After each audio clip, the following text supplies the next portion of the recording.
Passionate about the environment, dairy farmer and former fencing contractor Jerem Wenslick set up his company, Future Post, in 2018, making fence posts and rails from recycled plastic.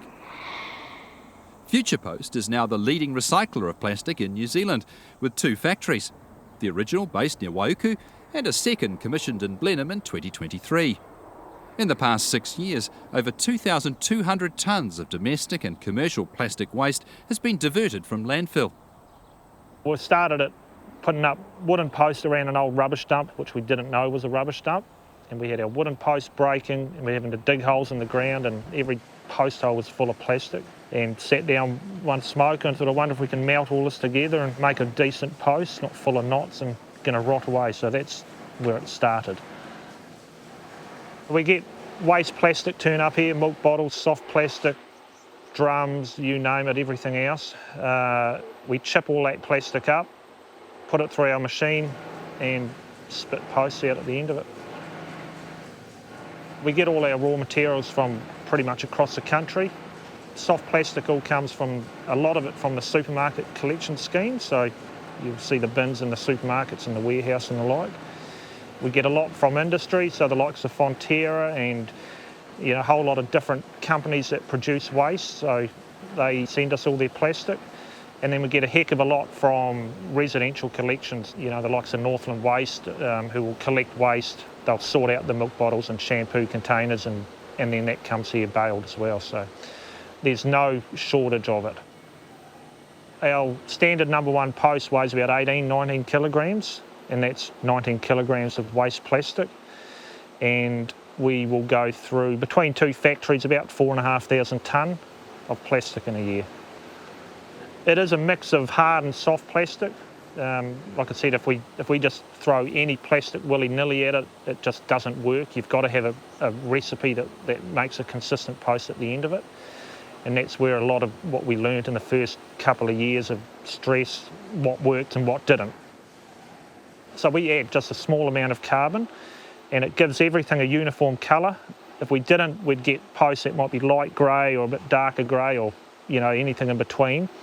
But the main reason we do it is to stop the UV light breaking down the plastic. And we've done tests around that. They do accelerated UV testing and show what the plastic's like after 50 years equivalent or the like. That tells us we know these are going to last a bloody long time.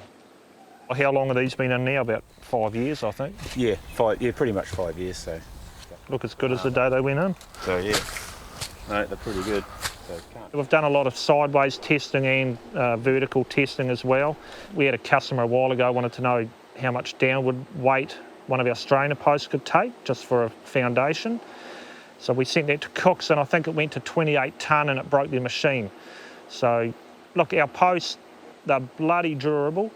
They've got a small degree of give in them, which actually is fantastic for the likes of bull farmers and vineyards, especially when they mechanically harvest their posts. It's got a little bit of give. They're not just going to break it as soon as a tractor hits them or a bull runs into one. So yeah, that's one of the advantages.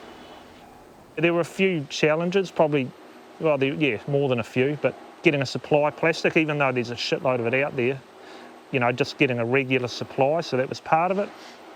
Getting the machines that we built from scratch to make a consistent post, that was another part of it.